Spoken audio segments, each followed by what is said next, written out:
Hi, everybody. It's Kim Peterson of Uniquely Savvy. Happy President's Day. I hope that you are enjoying. Maybe you're just having a day off. Maybe you are working from the office. But whew, deep breath. Deep breath. I am having some conversations with myself this morning about shame and perfection and performance. And I thought, well, hey, I could just call a friend. And yet I think there is something liberating about talking about shame. And I want to have a conversation, right? I want to learn. I'd love to learn from any of you who might have some thoughts or insights. And I'd love to share kind of what my process has been as well. And I want to share with you that one of the reasons why I talk about mindset so much is because as a personal style and brand strategist, yes, I help you dress to look amazing. Hey, Terry, for your shape and your style and for the essence of you, right? But I also know that mindset is so important because over and over and over, research tells us that we operate out of our belief system and what we think about ourselves and about others and about the world. And so it's so important to always do a self-check on our thinking and on our mindset. So I've been struggling a little bit with self-shame. And I'll tell you honestly how it happened is, recently I had a misstep. Unbeknownst to me, a friend, I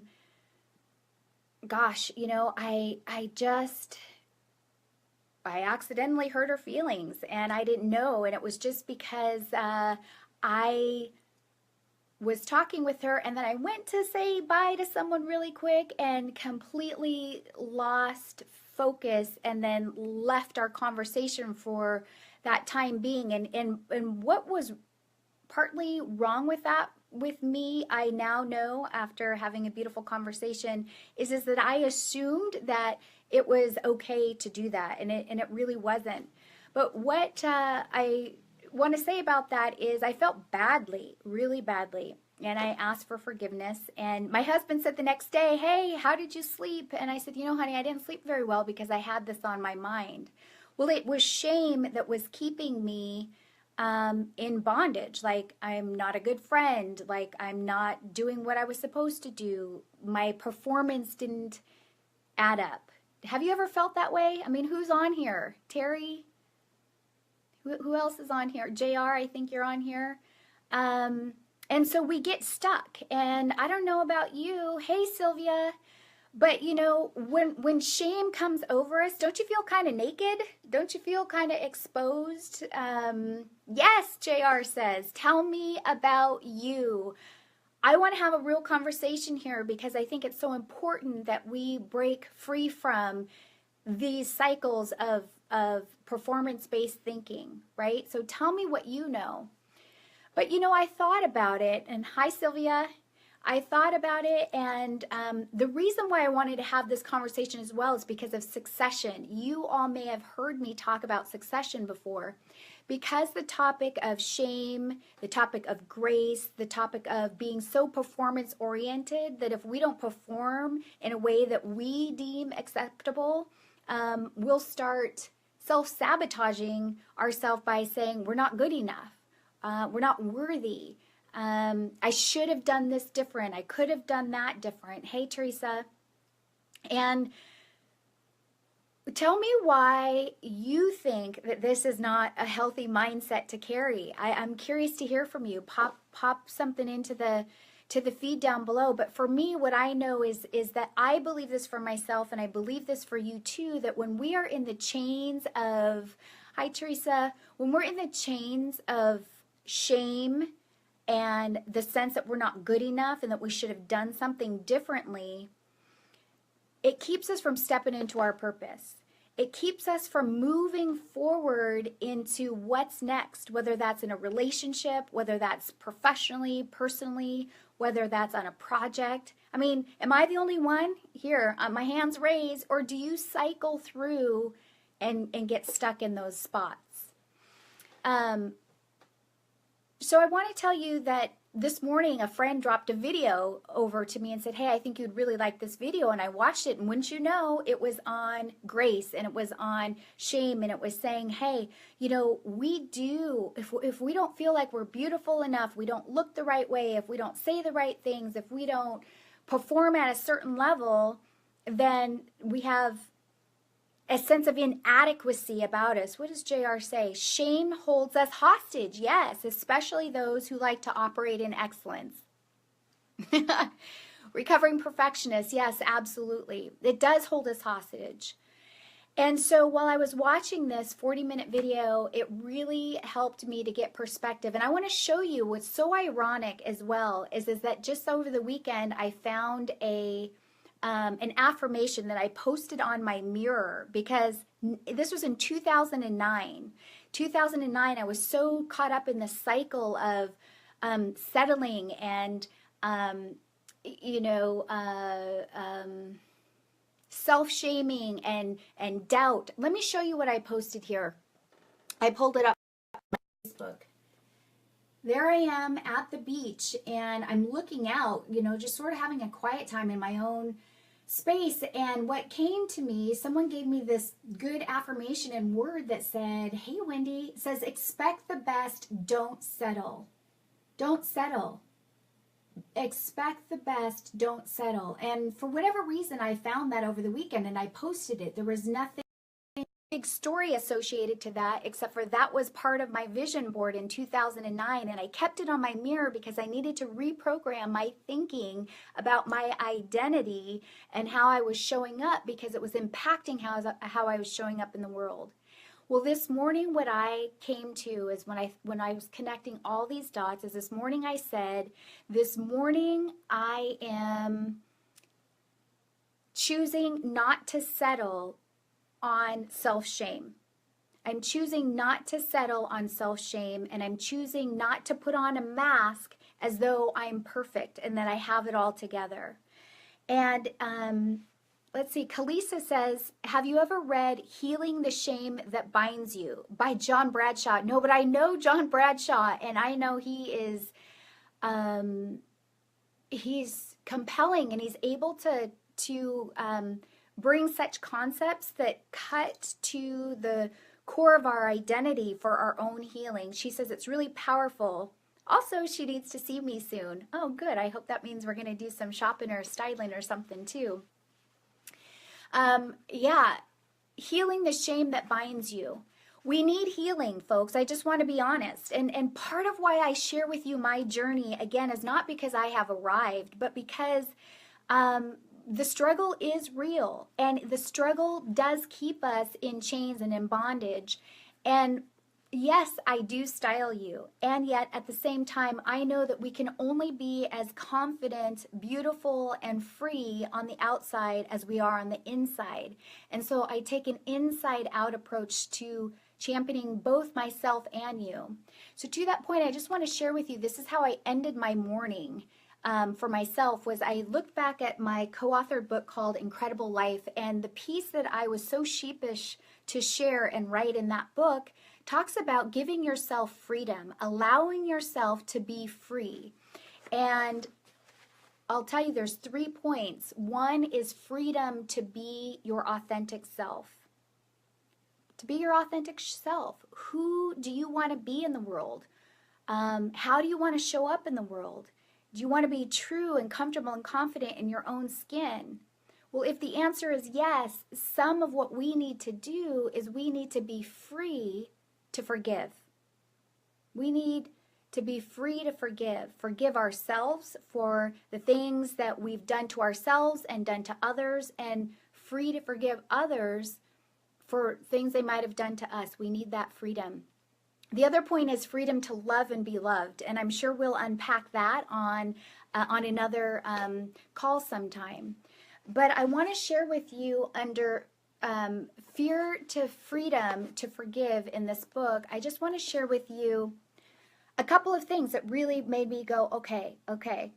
So I'm going to read to you this. I say, lack of forgiveness stems sometimes from fear that we will get hurt again, fear that we will not be heard or believed, fear that the wrongdoer will not take responsibility, fear of being taken advantage of.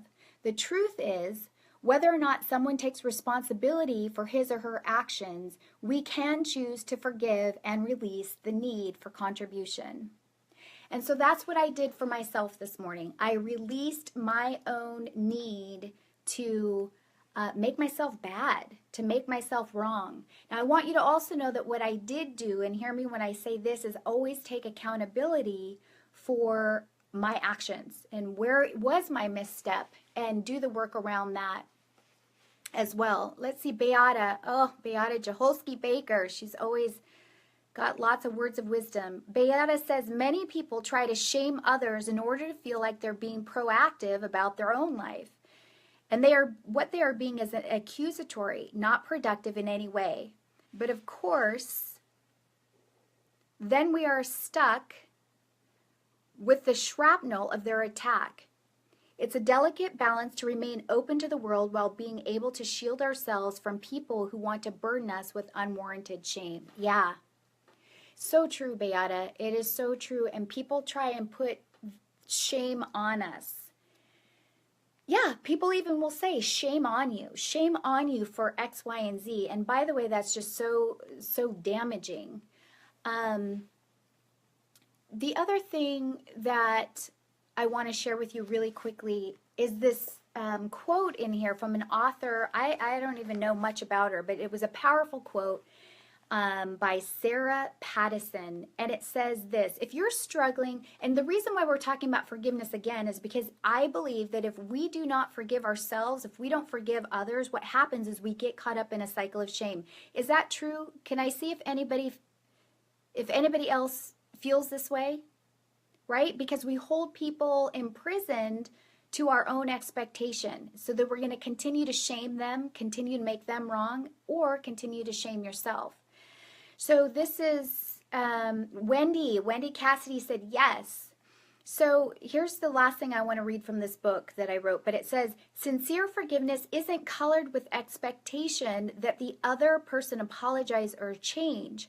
Don't worry whether or not they finally understand you. Love them and release them. Life feeds back truth to people in their own way and time, just like it does for you and me. And again, that comes from Sarah Pattison, who is an author. I think that's beautiful because I don't know, maybe this all goes together, I'm not sure, but do you ever feel misunderstood as well? Like, I need them to understand me in this whole process of releasing shame. I need to be understood, but yet this author says it so beautifully, release it and release the need to be understood, because the truth will be fed back in the way in which it needs to in its own due time. So tell me, in what ways do you feel shame? Does your shame come from performance? Like you have to perform at a certain level? Someone's thumbs up. Yes, they do. Absolutely. And how hard is that on us? How hard is that on our psyche? How hard is it to, in our preparation for anything? How hard is it when we fail or we stumble if we are so performance oriented? And perfectionism as well, right? But I'd love to hear more from you. Again, I want this to be a conversation. I'm learning too. And I'm just so grateful that the cycle of shame was shorter for me this time, because my encouragement to you all is shorten that cycle of shame. Shorten the cycle of needing to be perfect. Hit reset and hit reset often. Make amends where you need to make amends, but then get to step into what's next for you, because life is happening so fast, at a fast clip right now. Some of you might agree to that, and we've got to be fortified again from the inside out. JR says, how do you build resilience after shame? Wow. Who has answers out there for that? JR is asking, how do you build resilience after shame?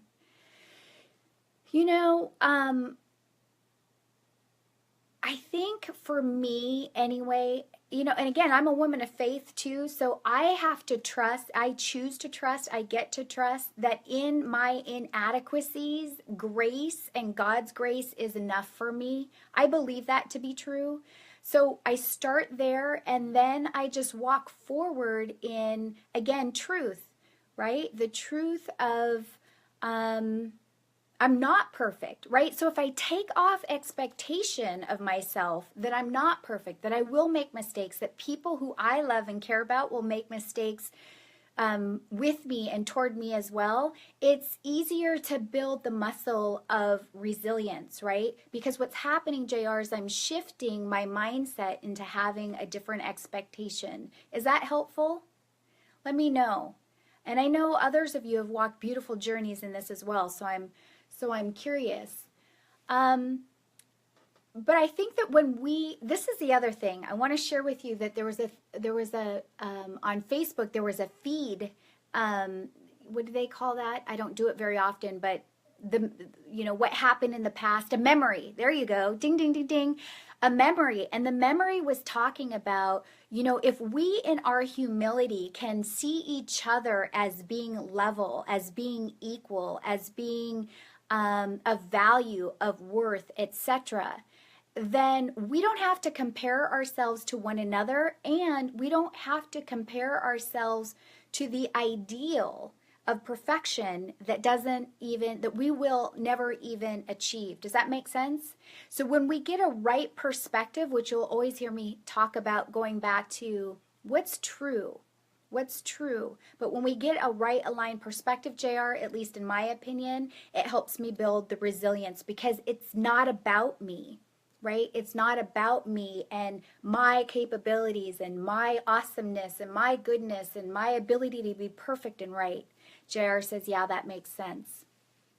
So that's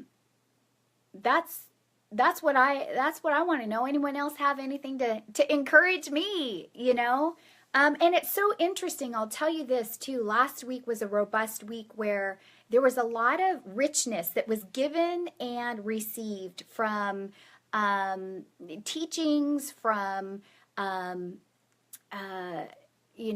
spoke on a panel last Friday on my experience as being a woman of color based on the Hidden Figures movie. And it was a good conversation. It was a raw conversation, but it was good and it was healthy and it felt real, and it just sort of was a download that just sort of came and happened. It was natural. And I had much to celebrate for all of the women who were there participating. And I could feel celebratory for the healing and the journey that I've taken in my process of being comfortable and confident in my own skin.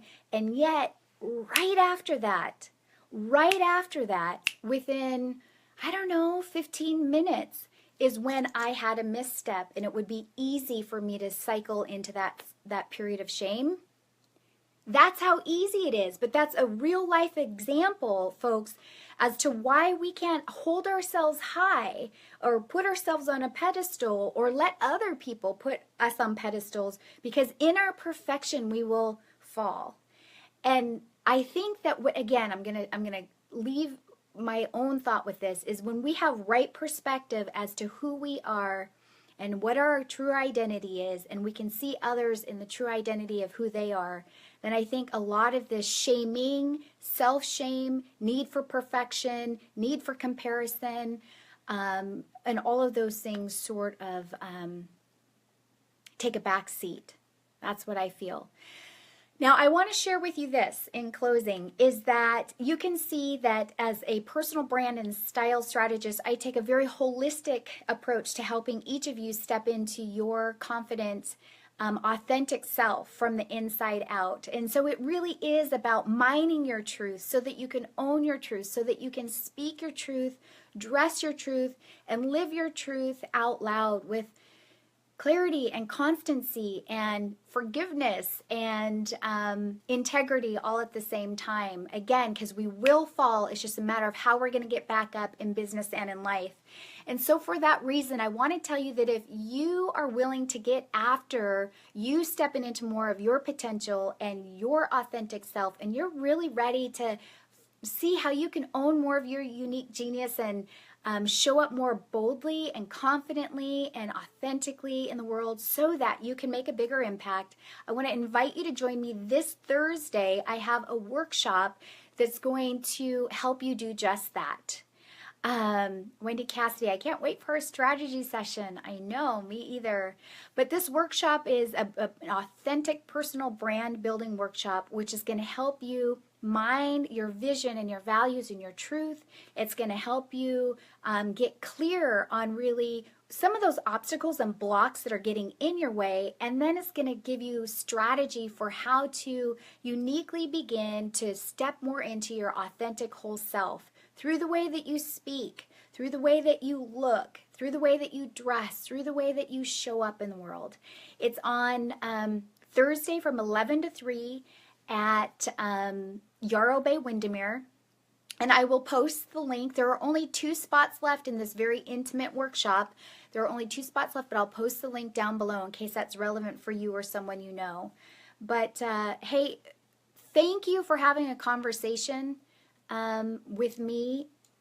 I want to be real. I want to keep it real. And part of my effort, I'll tell you this, part of my effort to help me to continue to be transparent and continue to be real is to have open conversations in real time, because that will really just help keep the integrity and really being true. And I want you to see it, and I want you to know, hey, this is my journey, what's yours? Because Bill Staten, my friend who is speaking at the TEDx conference up at Stanley Park, gave an amazing rehearsal speech to us last week, and he said, hey, we have got to crack out of our cocoons and see other people in other situations as valuable, as worthy of getting outside of our box, as worthy of learning from each other, because we learn in that way, we get more creative that way, and I know just like me, he wants all of us to show up and make a bigger impact in the world as well. So thank you guys so much. I appreciate your friendship and your willingness to hop on and grow with me. Okay? So it's Kim Peterson, championing your confident breakthroughs around your personal brand, your identity, and your style from the inside out. And boy, I feel so much lighter. Let's make it an amazing Monday, and we'll see you next time. Okay? Bye for now.